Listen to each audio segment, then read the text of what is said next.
This is a Guide Your Light network production, creating podcasts with purpose.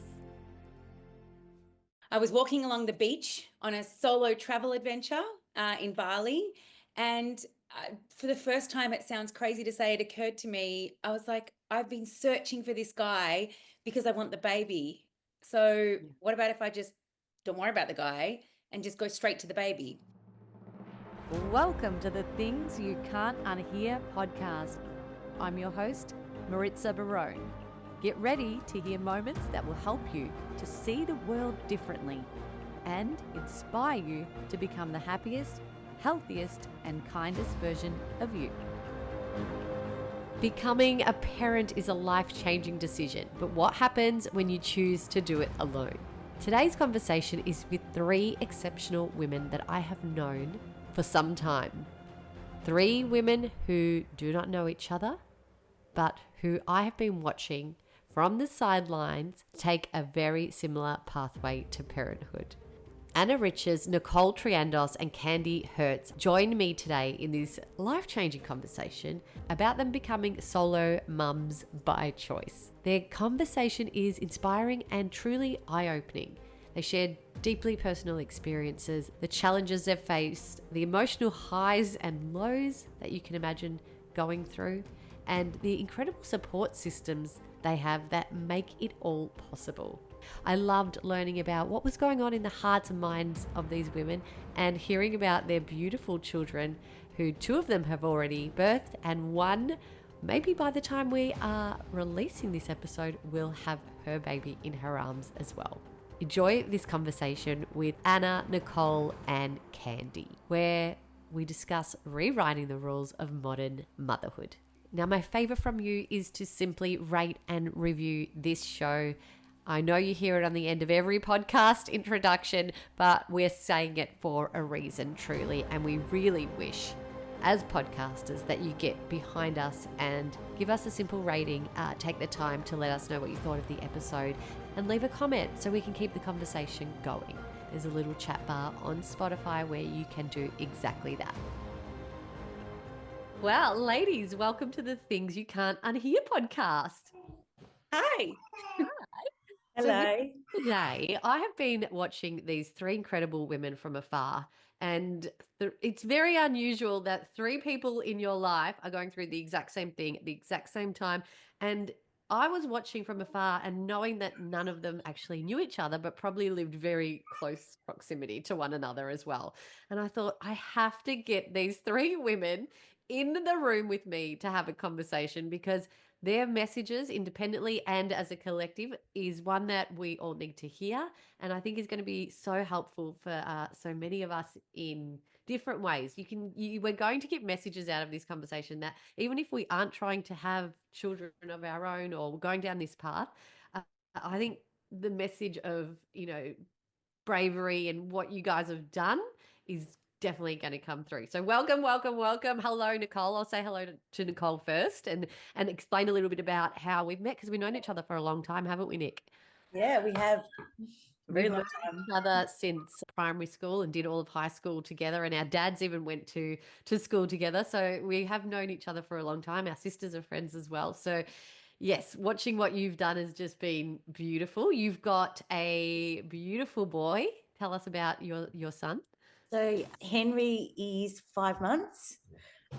Yeah, I still can't believe I've got him, and we'll talk about it throughout today, but he's been sort of 10 years in the making. I'm one and done, so I'm only having one. So being 47 this year took a big toll on me. So 10 years. I feel absolutely blessed. Wow. That he's here, and yeah, he's a little miracle and he's a bundle of joy. So looking forward to talking more about him today. I love that all the bubbers are here with us today too, and he's absolutely gorgeous.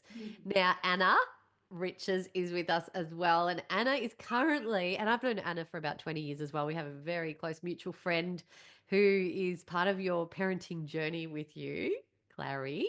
And you're also featured on the show Big Miracles at the moment too, documenting your story. How's that been? That's good. We finished filming a while ago now, so it's weird seeing it on TV now. and no one knows that I'm about to give birth. I know, it's crazy.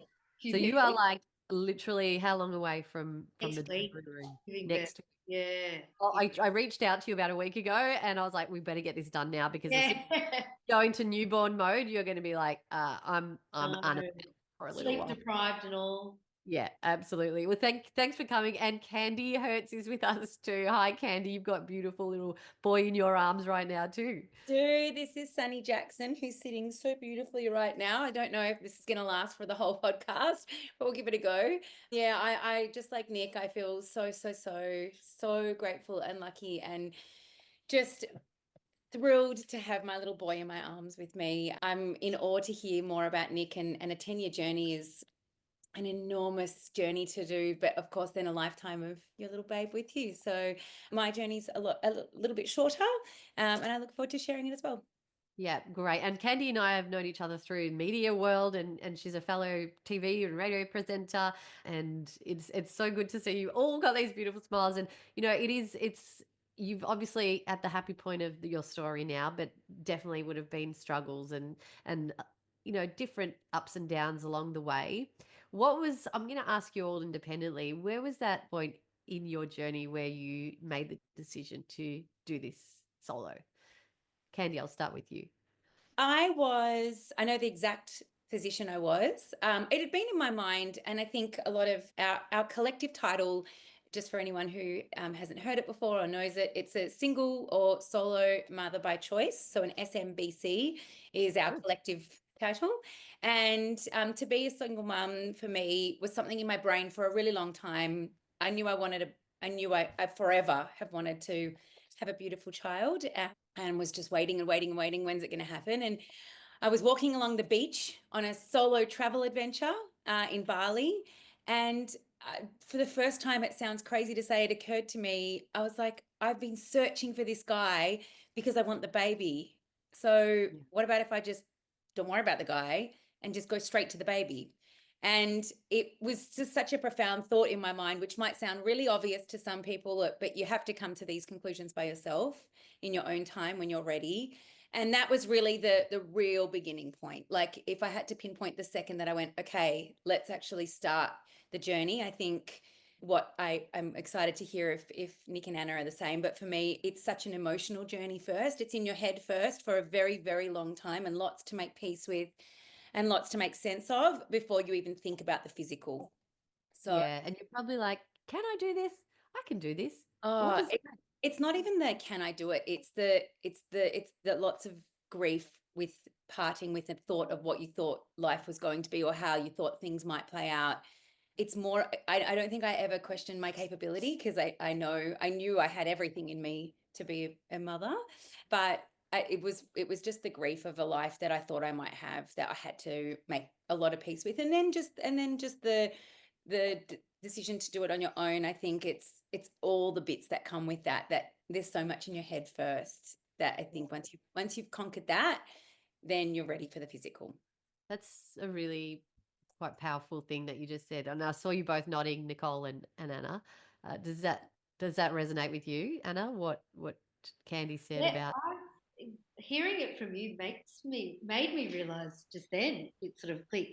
For me, it was a little bit different because I had a really low ovarian reserve, so my AMH levels were really low. So for me, I made a really quick decision to do it because in my head, I didn't have a choice, because if I left it any longer, I could potentially miss out on having my own child. So I sort of dived into it really quickly because I froze my egg. I'm now 40, so I froze my eggs. My journey started when I was 37. I had girlfriends that convinced me that were like, you know what, you need to freeze your eggs. And it was during COVID. And I'm like, because they knew that I had a low AMH. And I was like, you know what, I think I should actually. There's nothing else to do during lockdown. So I actually froze my eggs. So my journey started then. So I knew at age 37, my chances of having a kid with a partner or without were low either way. And then it was when I approached, I had, you know, you have a full blood test and that you get all the results. I had that, I think, when I was 39, and my fertility doctor said, no, you need to get onto it ASAP because you probably will miss out on having your own kids. And that's what made me start my journey. So I didn't Wow. really have time to, what you were saying, Candy, is really interesting, because I didn't really have time to process it like that. I just sort of Amazing. dived into it head first, being like, I've got no choice, blah, blah. And my thoughts to what you were saying sort of came gradually as it went on after I had failed embryo transfers and whatnot. And then that's when I started to doubt if I was doing the right thing or not, and blah, blah, blah. So my pattern's a little bit different, but same. Yeah, for you, it almost sounds like it all just sort of kept falling into place after you froze your eggs. You're like, oh, hang on a minute. Yeah, it was sort of snowballed. Yeah. Yeah. That's amazing. Nick, what about you? How do you feel when you heard what Candy said, and when was that decision made for you in your heart and mind? Yeah, I definitely resonate with both stories. I think I was married in my early 20s. And when I separated, divorced, in my early 30s, all my friends were having children and I wasn't interested. And I think someone turned to me, well, I think at the Royal Saxon in bloody Richmond. Oh, no. I know, I used to love that place too. And someone said to me, you got to freeze your eggs. And I got really angry. And I was 36 at the time. And I just thought, stuff it, I'll do an eggsurance, and never thought I'd ever go back and use them. I got 18 at the time, which was a pretty good number. And the doctor said, don't go again. But so I always just had them there as a safeguard. And I think my turning point was 40 as well, where I was single and thought, oh my God, I need to have a baby. Like I want a baby.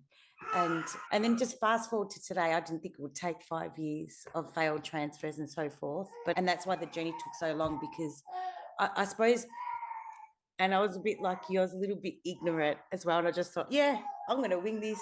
This is going to work. First go, couple of doctors, different processes. And 5 years later, it finally, positive pregnancy in little Henry came last September. So I think IVF is one of those things that people go through. It's not a given. And I think everyone's journey is different.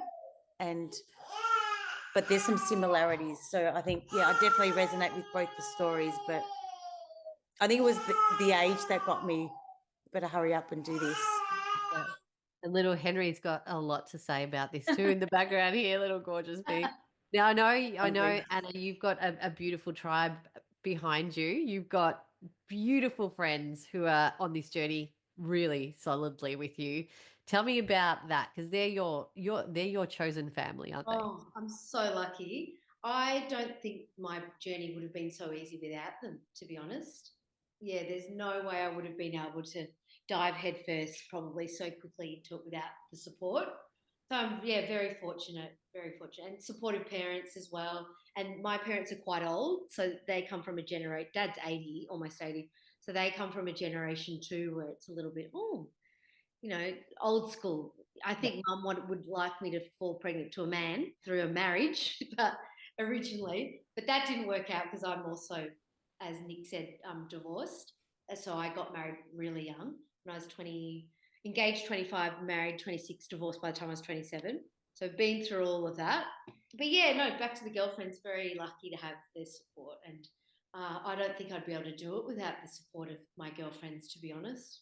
Because I'm an only child, so they're like my siblings, four girlfriends in particular. And who's scheduled to be? You've got a couple of girls who are scheduled to be in your delivery suite with you next week, which is gorgeous, holding your hand. Our friend Clary is one of them, and Lindy is my other birthing partner. And between the two of them, they've had 7 kids.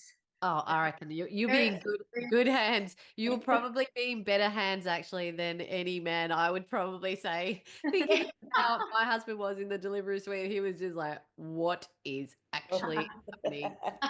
The nurse had to drag him over and say, you might need to go and help her now. So I think you've made the right choice. I think you're going to be in perfect hands with those girls by your side. And Candy, have you got a bit of a tribe behind you helping out? It's such a different experience when you create a baby in this way, because I think everyone who I know who's ever had a baby feels that pressure of can't tell anyone till 12 weeks. reveal everything then, go through everything on their own. I chose the people that are the closest in my world that I love and I trust, and I want them to be part of Sunny in my life moving forward. And I shared with them from the start. They knew what I was doing before I even did it. I didn't do IVF. I did IUI, which is insemination, and a little bit different because you don't grow embryos. So it was, I had my mum in the room with me. How often can you say my mum was in my room in the room with I me got when I pregnant. conceived my child? I think that would be quite an awkward story for other people. But I was able to share, and I chose to share with the people that I loved right off the bat because I wanted that energy, I wanted that support, I wanted that vibe around me when I was going through the hard parts, which was trying to conceive. And it also meant that when I did get after the treacherous 2-week wait, if anyone has gone through IVF, they know about the TWW, the 2-week wait, where you have had your procedure and you have to treat yourself like pregnant, but you're not sure if you're actually pregnant yet. At the end of that 2 weeks, it was really beautiful to be able to call the people I love and say I'm pregnant. And it was so early on, and they were able to be on that journey with me from my very first scan, really. So a lot of my friends, a couple of people who haven't had kids, and a couple of gay couples who probably will never go through and have kids. So they really vicariously lived through my journey with me, and it was so beautiful to share it with them all the way through. So I think I had a lot of support on that end. On this end, I've really just it's been my mum has been raising my son with me. So helping in the mornings to give me a little moment to have a breather, a little bit of a snooze. And then I guess the emotional support from people has been really beautiful, from lots of old school friends who have reached out that I haven't spoken to in like 20 years, to people fans within the industry, at basketball games that I work at, through to my inner circle. The emotional support, more so than the technical support, has been really, really special. So yeah, couldn't do it Have without people all of them. at the right time. It's and you take notice of that, don't you? It's interesting to see who, who steps up. Nick, I wanted to ask you too, because I know Yeah, you've got a beautiful family that's really by your side as part of this as well. You've got 2 sisters, you've got nieces and nephews. How are they involved? And yeah, you've got a twin sister too, which is I know, I do. Yeah, it's. I think when I was going through the process, I had a cohort, and then post the cohorts just tripled. My mum, similar to Candy's, has been an incredible support for me and my 2 sisters as well.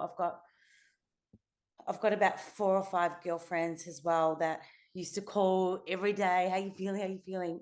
So they've been part of the journey since day one. But I suppose I kept it a bit sort of quiet, only because I almost conditioned myself to bad news. And I know that sounds really negative, but it takes a toll on you as a person. So I was too scared to tell people because I was too scared. And then they always ask, "Oh, what's?" And they always ask. You've got to say, Yeah. "Oh, nothing happened."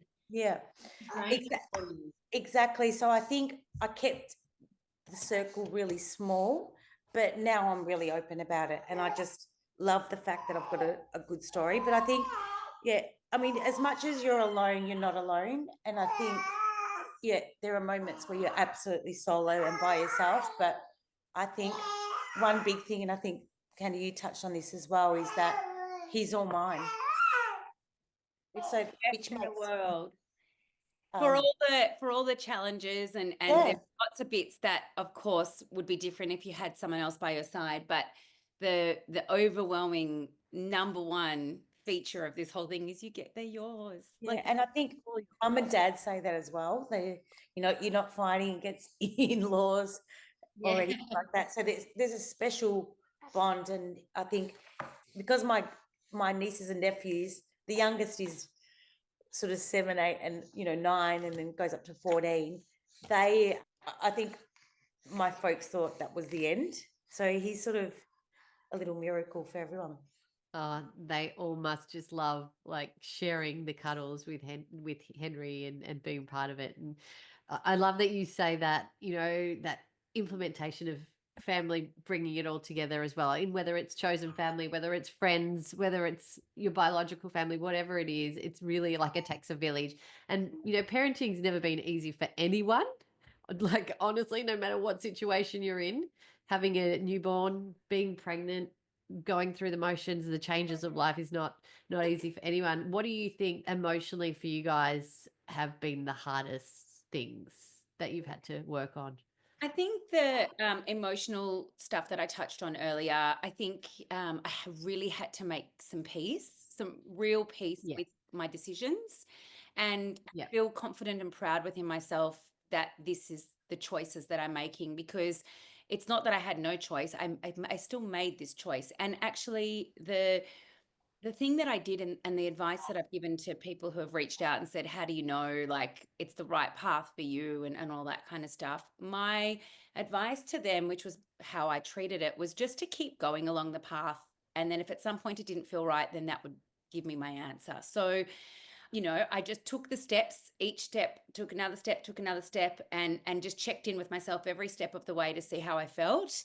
If Yeah. I wasn't feeling right about something, just stop for a second. I used a wonderful, my wonderful psychologist. I'd check in with her and I'd talk through the things that I was feeling uncertain with, and then I'd keep going with the next step. So it wasn't like a hugely long process. It wasn't like I started a step and then gave it 6 months. Nothing really stopped at any point, but it was a constant check-in with myself all the way through, and make sure that emotionally I was really in the right headspace to create a beautiful life for myself with my son. And the making peace with things along the way means that I'm quite a clean slate now, because there's nothing no stone I left unturned in terms of how I was feeling about things. So I think there is, as I say, the truth is there is going to be grief for a life that you thought, or things that you thought, and that doesn't really completely go away. Like, there are still moments now when I'm holding him and I think, oh, it would be so nice to hand him off to someone who loves him just as much as I do in this exact moment, and oh, how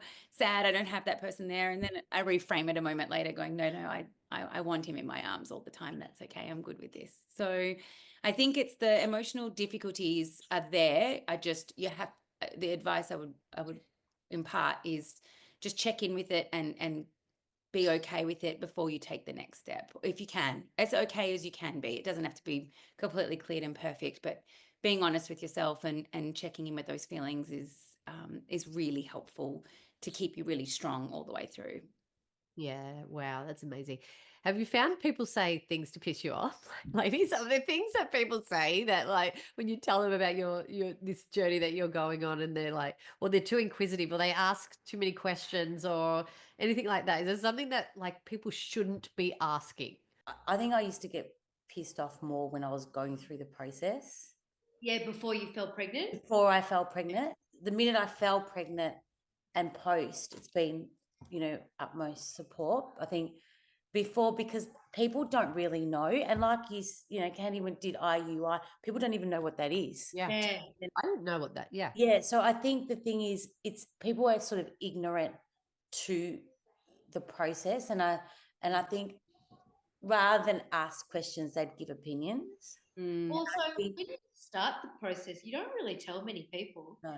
because you just tell your intimate, like your mum, Yeah. your parents, and your best friends, because you don't want, it's very private. My Very. work had no idea. And that was a 2-year process. I did 3 IUIs, Candy, 3 Oh, failed IUIs. So, and I Yeah. thought, ignorance as well, I thought I'd easily fall pregnant to an Yeah. IUI, obviously didn't. I mean, statistically, that they're a very, that's a very normal thing for it not to be the way that you conceive in the end. Yeah. Yeah, but that's fantastic that's how you got I started. That's brilliant. very lucky, like so lucky. And I think like you're right, Nick. Like, as soon as you fall pregnant, then you're on the same playing field as everyone. I think Yeah. well, that is when you're in your own little weird world of donors and doing things on your own and all that stuff, where people are curious. I personally love sharing with people as much as I feel comfortable sharing. And actually, I'm actually quite private, so I don't share a great deal, believe it or not. But I love the education. So if someone doesn't know what RUI is, I love sharing that. I think I don't appreciate And you're so lucky, Anna, and maybe Nick too, if you haven't had any of this. But I don't really appreciate the comments that people make that you wouldn't make to let's say a standard heterosexual couple having a child. Like, how will you afford it? What are you going to do about work? And what are you going to do about work is a big one that I've been asked a lot. And it actually is the thing I'm the most anxious about, because I work freelance and I work nights. And I don't actually have the answer yet. I've got Sunny and I still don't have the answer. So I am anxious about that. When people ask that, that plays straight into something that is already a nervous space for me. So I think that that's where it feels uncomfortable. And I think if you wouldn't ask it to a standard couple, please don't ask it to me. Don't ask me how I'm going to afford it or what I'm like. Don't ask me those questions, because like that's a bit insulting. But all the other stuff, I love, love, love being able to be a voice and share this stuff, because I think it just helps bring the knowledge of everybody up, and then it can just continue to normalize it for the whole of, for society. Well, I say you make a podcast together and monetize that, and you can bring all the babies to work. How about that? I actually am working on a podcast at the moment. Great. So it's in the for us girls, for us single mothers by choice. So I'm on it. Oh, I love that. Oh, we can't wait to hear that when it comes out. And I think, like you said, if there's an education piece in there as well as the quirks that happen around motherhood and everything around it, then I'm tuning in. That's for sure. Yeah, it's actually just the education. It's not so much the stories. It's actually just helping people. Because I don't know, Nick and Anna, how you found like finding information and learning about stuff. The information is not readily available. Whilst it's becoming more accepted, I think the information is still lacking. And good people having conversations about it, like real people having conversations about it, isn't really out there as much. So yeah, education it is. I think you said something before that just sort of really resonated with me too, just around this whole asking questions around, the work thing as well, because similar to you guys, career's been a big part of my life as well. So there's an assumption that I'm going back to work.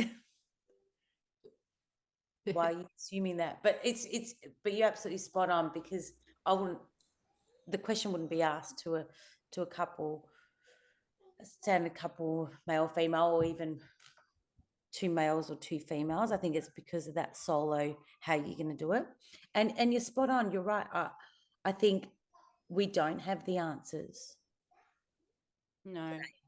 And I'm still trying to work it out too. But yeah, so I think that annoys me as well. So I just want to say, I hear you there, Candy. Thank you. I think, like you said, Nick, your career has been pretty impressive. You're quite senior at one of the big four banks, and you've hit some major milestones that you've shared on LinkedIn. And I think too that maybe is a bit of a credit when people ask you if you're going back to work, because you have such this incredible career. And I heard the CEO of Pepsi say this once, and stuck with me forever. She said, you can have it all, you just can't have it all at once, potentially. So whether we pause for a moment and do what we need to do and focus purely on this child that we brought into this life, or we choose to work at the same time and do childcare, or whatever we choose to do, it's okay. And we can have it all, and we will have it all. But whether we have it all at different times, then that's how it rolls out. You're right, because I think people remember you as the person before, so assume that you're going to be the same person post. But I think one of the big things that I realised post was I actually really wanted to be a mum. So, I would have put the career on hold a long time ago if I knew I wanted it this bad. But I actually didn't know until I did. Yeah. Didn't you go through a stage where you actually didn't want?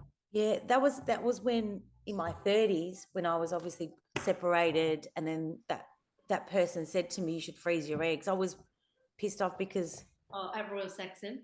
Yeah, the Royal Saxon. Whilst I was getting my Chardonnay. I was annoyed because I'm like, I can have a baby if I want, but I actually didn't want one. So yeah, you're spot on, I think. But deep down, I don't know if that was a cover, and I was just saying I didn't want to be a mum because I was single, or I just didn't want to do it. But Maybe you didn't at that time. You had to yeah, go through what you went through to through realise. too. Yeah, exactly. Yeah. All Yeah. about time. Yeah, it's Do you feel like you've changed? Do you feel like you're different people from the start of this to now to today? Anna, what about you? Do you think Start you're from do you start think of do you think you're a different person? Do you think you've changed the way that you view possibly. the world and the way that you perceive things? Not yet. I love that. I love you, Anna. You are just you. And she's just like, this is me, and Not yet. I'm staying me, and I know myself. And But that's I you. no, but I think perhaps after I've had a child, Yeah. 100% my views will change. Yeah. The child will be my priority in life. Yeah. And right now, it's not born yet. So maybe it will all change after I've had a kid. Yeah. Few days to go, doll. You're nearly there. Not long. Andy, do you think you see the world differently a little bit Well, now? I thought I didn't. So I was like, oh, I thought I'd have my baby and suddenly like everything would feel like I'm mum now. I know I feel it's weird because I just feel like me still. But I did have my first moment a few days ago. I actually have gone back to doing some work already. And I was emceeing a really special event to me. It was the Women's Basketball Awards night. It's a really big deal, really important people for my career and my future career in the room. And it meant a lot to me, as a, 2 months post baby mum, getting up there and doing my thing. And I didn't feel great walking into work. Normally I'm bursting through the door. I love my work. I love my career so much. And I wake up and I'm excited and I get dressed and I'm rearing to go and I felt shitty. I didn't feel like I looked nice. I didn't feel maybe as prepared as I normally would. I also felt really guilty because in the lead up I needed to do prep and I was kind of like I am now. I was holding his hand on the bouncer while I was typing with my left hand. Somehow you learn to be ambidextrous subtly when when you've got a I don't know how that happens, but it does. Get ready. I know suddenly your left hand is your hand. And yeah, and I turned up on the day and I felt sad that I'd left him at home and all of these things that I've never felt before in my work environment. So I guess that was my moment to suddenly go, okay, things are different. Like I do have exactly what you're expecting and hoping for, Anna. Like I do have different priorities. And whilst this is really important to me and really special to do this work, it's not in my heart in the same way as it was previously. So I still rocked up and I hope I did a great job and was proud that I did it. But at the same time, it felt different. It was the first real moment that things felt different. Yeah, wow. The mum guilt too can be full on. Like, Proud about it. Now I've experienced it. yeah. Yeah. You're there physically, but you're emotional. I mean, I tried really consciously not to feel it though, because it doesn't him no good if I'm not joyful within myself in the things that separate from him bring me joy as well. So I tried really hard to connect with people that I really like on the night, maximize every second I was away from him. I made sure it had purpose. I wasn't just there. I connected with people that I love and did something I'm proud of. But then the minute I said thank you and farewell, I ran out the door, ran straight home. But I was really conscious to try and not feel that guilt because then it defeated the purpose of being away from him. Yeah, exactly. Oh, good on you for getting out there and doing something that's important to you too, because you've got to remember that, you're still a person and the old self is still in there at the same time. Yeah. Nick, what would you say to someone who's like thinking about going on this pathway for themselves? I think I would definitely get them to speak to people before. Your doctors is really important. So do research on your doctor and make sure what their track record is, if they've had success through other patients and in similar situations as you. Because I think I feel like I wasted 2.5 years with a doctor that I didn't connect with. And I think at the end of the day, when you go through a journey like this, that you're putting your faith into someone. Science and chemistry and all the other stuff needs to fall into place, but the professional is someone that you need to trust. So I think it's really important to speak to someone, and then I'd be doing a lot of research on the doctor, And that's the first piece of advice because, together, we've said, yeah, you told me that story, and I said, I went. It's funny, I went through similar.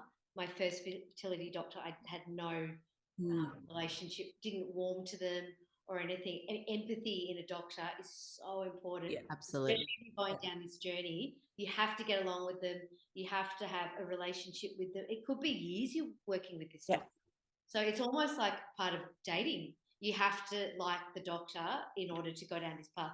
Because if you yeah. have a shit doctor like Nick did, it ruins the whole experience. Maybe the energy's not right. So yeah, to me, it's number one priority. The doctor is right for you. Yeah, absolutely. And I think I got there in the end, but I think if I could have fast forward my whole process, I would have, gone slower at the start to quicken the process at the end. But what I did was I just jumped straight in because I thought it was just going to happen.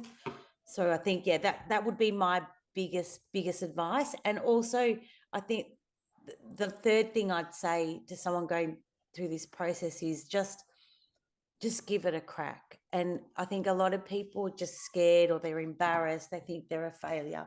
I should be doing it this way, but what is the way these days? It's we're blessed to live in a society and a world where we've got choices now. So utilize the choice and the resources you have, and don't be afraid to do that. Yeah, love that so much. You're right. We're so lucky. Like there's not just one option. We have like a myriad of choices that we can discuss and go down different There's a pathways. there's a show on Netflix at the moment with Amazing. it's called Joy, where IVF Oh was born. yeah, I need It's to amazing. Watch it, and good. you see what they did to actually get this off the ground, and how inhumane and how against the church and against everything it was. And so it's amazing just to watch. But yeah, if you Is feel it like reality or is it like acting? it's like a movie. It's a movie, and it's so the first IVF birth was 1978, but it took 10. Was it 10? It was roughly 10 years in the makeup to actually pull this whole process together. And you really just sort of think, oh my goodness, all those women, all those doctors, all those scientists, what they did to actually make all of this happen. And now today we can all have our own babies because of that. They pushed so hard for They it. did. It's so Wow. symbolic of our journeys, like the experience is. to get IVF off the ground, the persistence, the dedication, the care, the head down, I'm going to make this happen no matter what, and just really putting all your effort and energy and love into it. It's symbolic of the journeys that we go on as well. So it's a beautiful movie. Agreed. I'm gonna watch it. Definitely going to be watching that.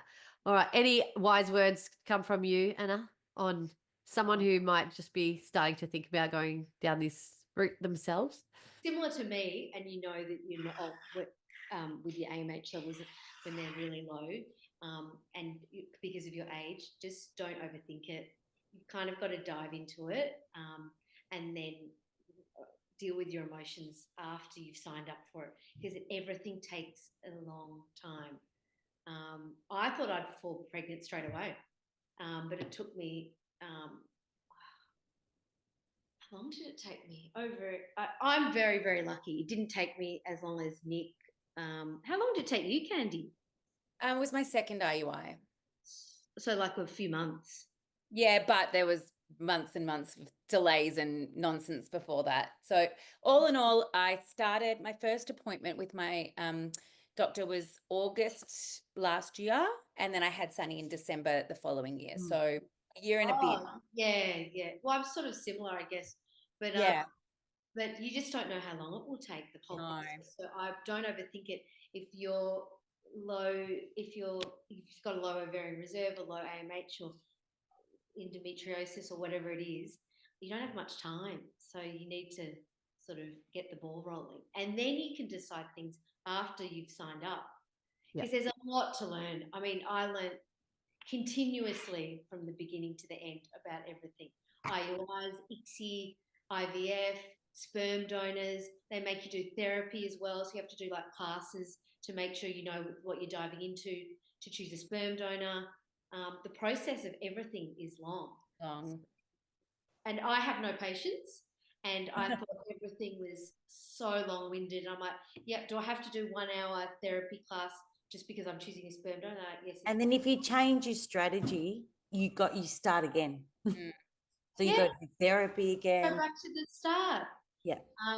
So, and not just that, it's money as well. You've got, time, money, effort, patience. So just, you've got to dive into it and then it'll all start happening. See, wise words coming from Anna Riches. You do have wise words, and I like that too. It's like, if you are thinking about freezing your eggs, don't overthink it. Go and do it, and think about the steps after that later on. It's true. All right, so the podcast is called Things You Can't Unhear, as you know, and I ask everyone on this show, what is one thing that you once heard that you couldn't unhear? And let's maybe relate it to this whole journey. Something that someone said to you, something you read, information you heard. It might have been on a podcast. It might have been from a doctor. What was something that you once heard that you were like, hang on a minute, that's really left an impression on me? I suppose one thing, mine's sort of a little bit, I probably need to get therapy to get over my first doctor. But I think for people listening out there, our words matter. And that's 3 strong words. Our words matter, because I think be careful what you say when someone's going through this process, because it takes a huge toll emotionally. And I think there was stuff that was said, by doctors and other people. Don't you have a boyfriend? Oh, you can just have sex. And, I hate that one. I know. And it's just like IVF for me felt like a really dirty word for a long time, because there's an initial judgment. So I think words matter. And I would remember that when someone goes through that, and just be careful and be sensitive to what happens, because there's a lot behind closed doors that none of us talk about. But we've, we wake up every day and push through, but no one really understands the challenges. So that would be my advice. Thank you, Nick. That was like really beautiful. Thank you for sharing that. I love you all. I think you're all incredible mamas, and I can't wait to see the journey continue to unfold. Thanks for listening to the show. What did you think? And what did you feel? Let us know by leaving me a message on the Things You Can't Unhear Instagram community page. And if you can, give us some ratings love on your favourite listening platform.